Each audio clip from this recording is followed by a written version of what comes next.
Halo, assalamualaikum sedulur semuanya. Jumpa lagi dengan Jelajahan Desa. Ya, kali ini saya berada di namanya di Sanden Bantul ya. Nah, kebetulan ini di tempatnya teman saya. Jadi ya teman saya waktu sekolah, waktu SMK ya. Dulu SMK, terus setelah lulus SMK, ini teman saya pergi ke luar negeri ya. Nah, setelah sekian lama eh, bekerja di luar negeri, sekarang dia sudah berada di rumah dan sudah merasakan kesuksesannya. Nah, kali ini karena dia di rumah tidak punya kesibukan, sekarang dia punya usaha ini, semacam apa, budidaya budidaya ikan koi namanya.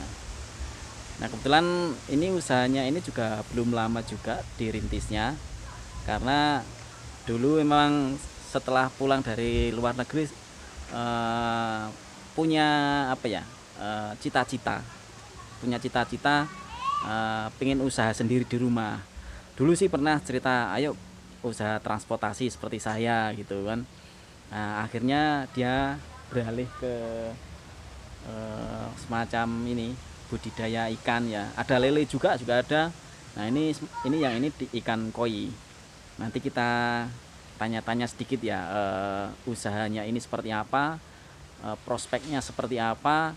Karena sekarang di masa pandemi ini memang usaha apapun gimana ya, banyak yang terdampak. Nah, mungkin untuk usaha ini mungkin bagus atau seperti apa, nanti kita tanya sedikit untuk informasinya.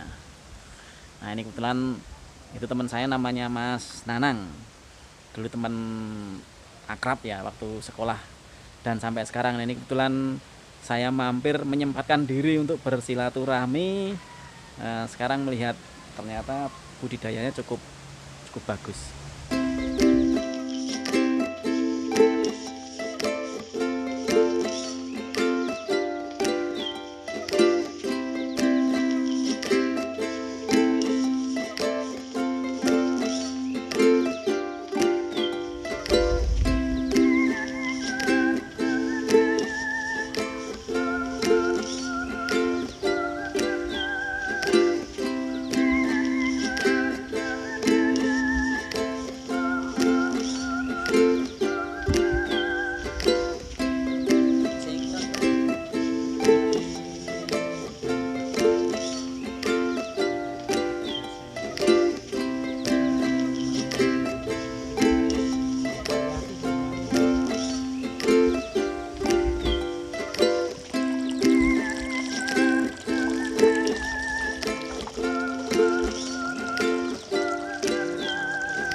Oke, ini langsung ketemu dengan pemiliknya ya, namanya Mas Nanang Budianto. Ini teman saya ya, teman akrab saya juga. Sekarang usaha bisnisnya di ini perikanan ini. Ada ikan koi, ada lele juga. Nah, di dalam juga ternyata ada burung murai ya. Burung murai juga.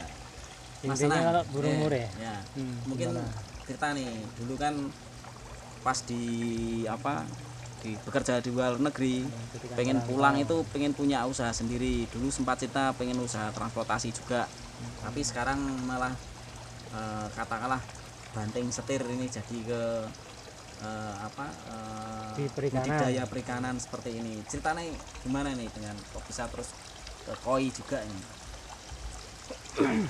Pertama dulu ketika masih sekolah kan memang pengen punya usaha transportasi itu ya.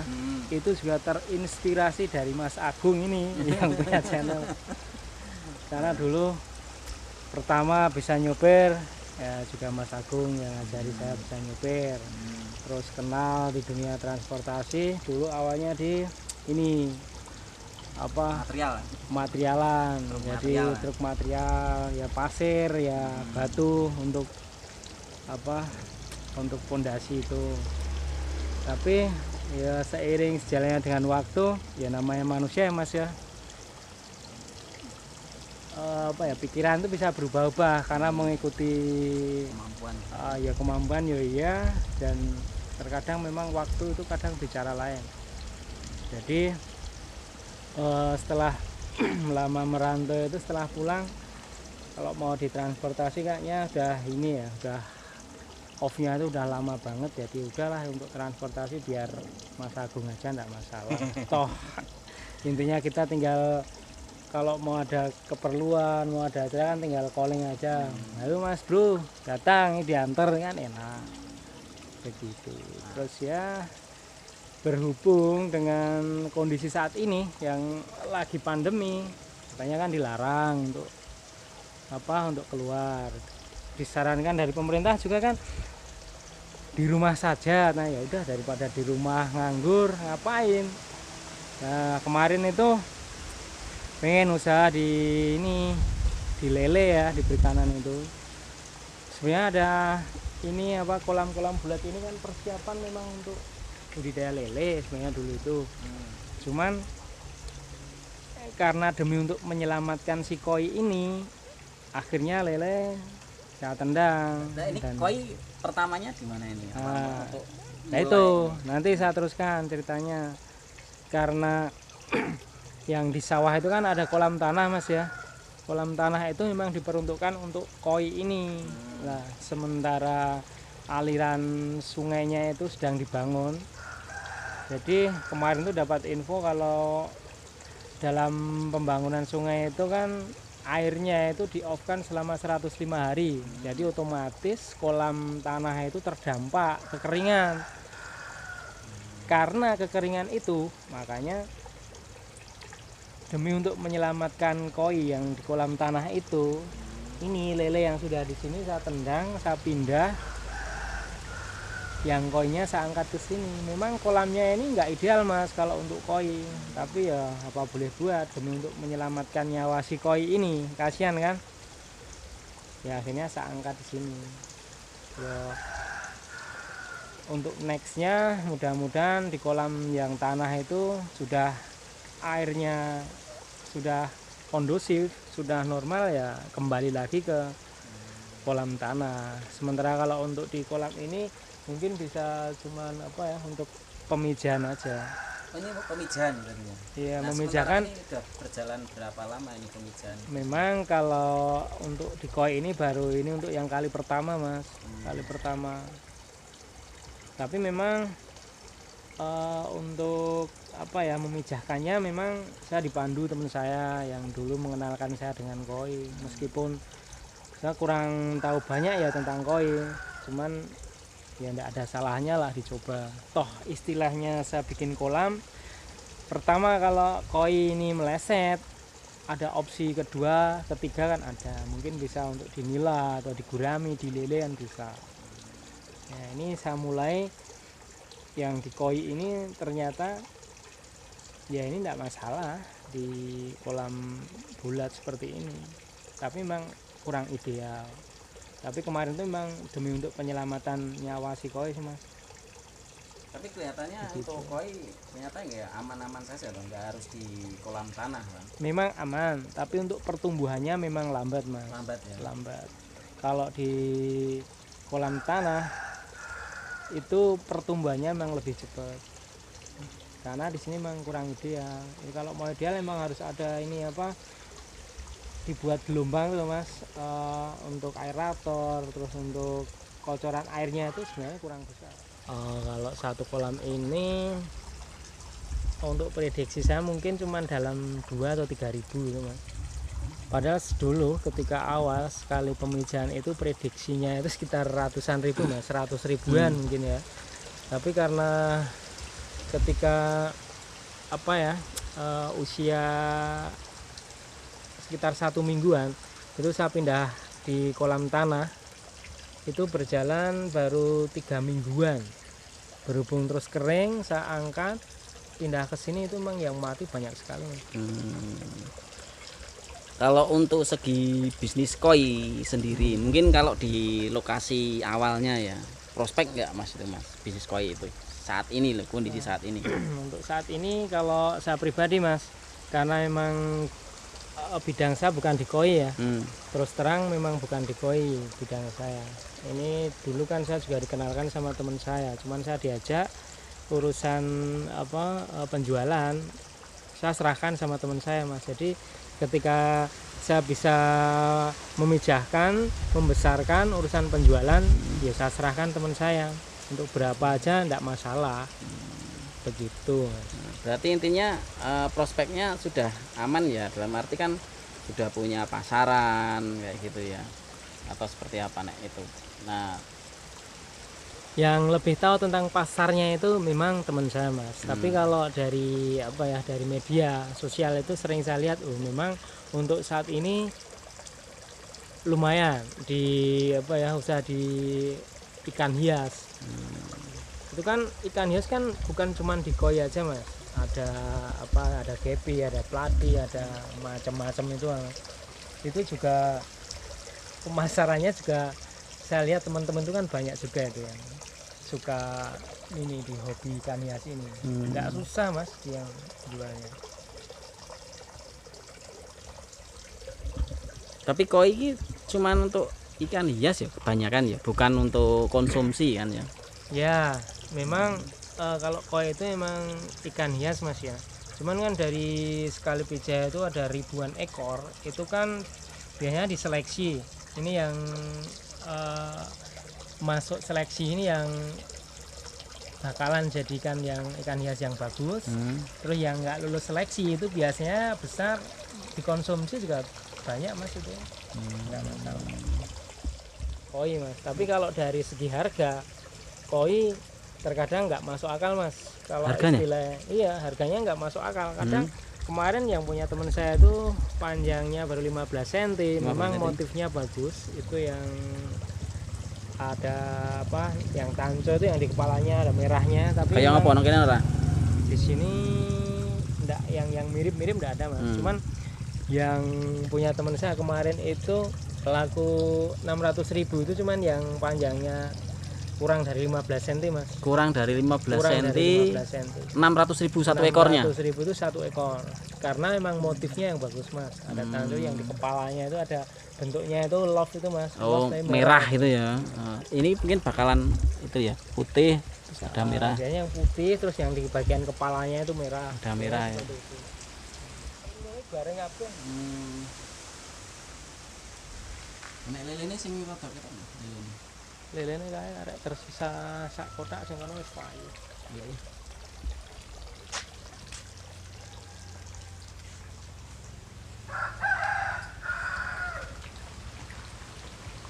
Ini lele baru umur sekitar 1,5 bulan kok ya. 1,5 bulan. 1,5 bulan. Bisa kolam muat berapa ekor? Ini idealnya kalau satu bak ini, satu kolam nih yang diameter 3 meter, itu idealnya untuk 2000 ekor. Tapi memang usia lelenya itu kalau di kolam terpal ini memang 3 bulan mas. Beda dengan yang di kolam tanah. Di kolam tanah itu 2 bulan udah bisa panen. Tapi kalau ini 2 bulan lebih sedikit itu sebenarnya sudah ada yang masuk size-nya. Tapi rata-rata memang umurnya 3 bulan itu. 3 bulan, kadang 3 bulan lebih itu baru habis mas. Karena kan panennya enggak sekali panen langsung habis, enggak. Jadi panen usia 3 bulan itu dipanen, terus diseleksi yang sudah masuk di bawah, yang kecil itu ditinggal.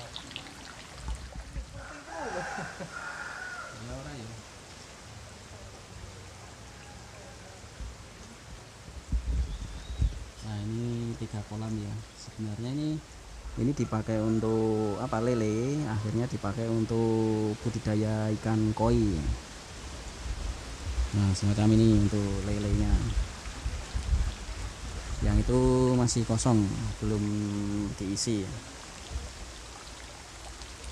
Nah kebetulan di sini untuk apa, kolam-kolamnya ini menggunakan terpal ya Mas ya.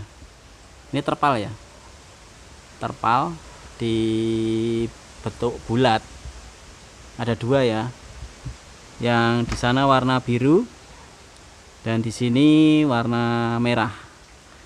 Nah, ini kok beda ini Mas, ceritanya gimana ini Mas, kok beda nih untuk apa, kolam ikannya itu, kolam ikannya berbeda-beda, ada yang warna biru, ada yang warna merah. Nah mungkin kolam ini atau khusus atau seperti apa, atau dia punya ukuran beda juga atau seperti apa? Terpal ini Mas, Mas. Oh ya, kalau yang terpal itu mungkin itu Mas, yang Mas lihat yang warna biru itu memang kolam terpal. Kalau untuk yang 3 ini bukan terpal Mas ya, ini plastik Mas, plastik HDPE. HDPE itu nama plastiknya ini kan, kalau lebih apa ya, banyak dikenal orang itu sekarang kolamnya ini kolam geomembran Mas. Geomembran itu kenapa saya pilih ini, karena saya dapat rekomendasi dari teman saya. Kenapa kok saya tertarik ke yang HDPE? Karena itu pengalaman dari teman saya sendiri Mas. Setelah berkali-kali, dulu kan teman saya itu kan pembesaran di ikan gabus juga Mas ya. Ikan gabus itu kalau pakai terpal itu 9 bulan dia baru panen. 9 bulan. Oh, 9 bulan baru panen. Akhirnya dia dapat rekomendasi dari temannya juga, suruh pakai yang ini, HDPE, geomembran ini. Ternyata setelah dia mencoba di HDPE ini, yang berawal 9 bulan dia baru panen karena terpal, akhirnya dengan HDPE ini dia ke korting 3 bulan Mas panennya, dengan berat yang sama. Sudah masuk konsumsi itu ke korting 3 bulan, jadi bisa dihitung kan Mas, yang seharusnya 9 bulan jadi 6 bulan sudah panen ya. Karena itu ya alasan saya kenapa pakai itu ya itu Mas. Walaupun ini baru pertama kali saya nyoba, kemarin yang lele itu pernah saya box di situ Mas, usia 3 minggu Mas. Itu dari size 35, 3 minggu kemudian itu yang 68 udah banyak banget Mas. Padahal cuman saya rendam di situ, enggak saya kasih air untuk ngecek, untuk ngocor tuh enggak ada Mas. Itu aja pertumbuhannya udah lumayan bagus Mas. Apalagi kalau itu didukung dengan sirkulasi air yang bagus, dikrecek terus tuh Mas. Itu akan jauh lebih baik. Pengaruh juga ya. Ya ternyata itu pengaruhnya memang dengan HDPE ini pasokan oksigennya jauh lebih baik dibanding dengan yang terpal Mas. Itu alasannya. Sementara ikan kan ya butuh oksigen juga. Berarti segi ini yang HDPE ini keuntungannya lebih ya, selain menyingkat waktu, menyingkat waktu, hasil panenannya, terus dari segi keawetan bahannya ini jauh lebih awet Mas. Nah mungkin untuk sedulur-sedulur semuanya, bagi yang senang berbisnis ya, berbisnis atau usaha untuk usaha sendiri di rumah sampingan, ngisi kegiatan ya, bisalah untuk budidaya ikan. Mungkin untuk pakai kolam yang bentuknya bundar ini lebih ekonomis, dan hasilnya untuk apa, budidaya lebih lumayan ya, karena sudah dibuktikan juga seperti tadi, ikan gabus ya, ikan gabus kalau di terpal itu 9 bulan, dengan ini cukup 6 bulan, otomatis menyingkat waktu 3 bulan sudah panen. Demikian juga dengan ikan lele. Lele memang belum pernah sampai panen, memang baru sampai 3 minggu. 3 minggu ya. Ya, selain apa, budidaya ikan koi, nah ini kebetulan juga memulai usaha ini apa, burung murai batu. Nah, ini di sini ada sepasang ya burung murai batunya, kelihatan ya.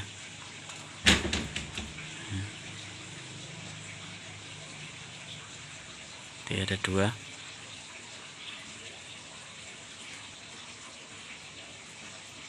Ini baru dimulai ya untuk penangkarannya.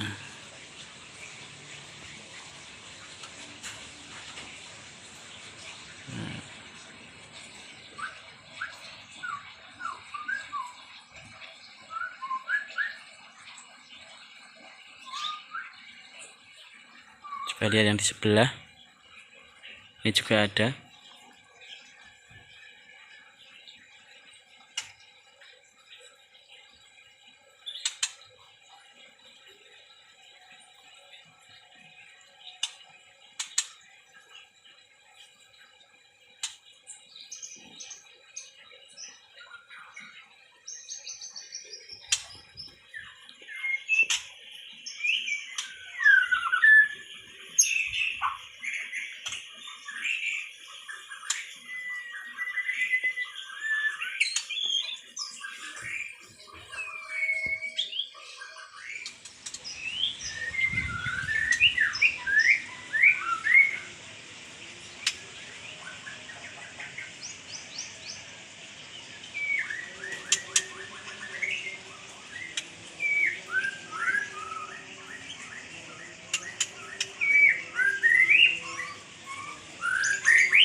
Nah, ini untuk murai batunya, murai batu Sumatera ya, atau dari Medan.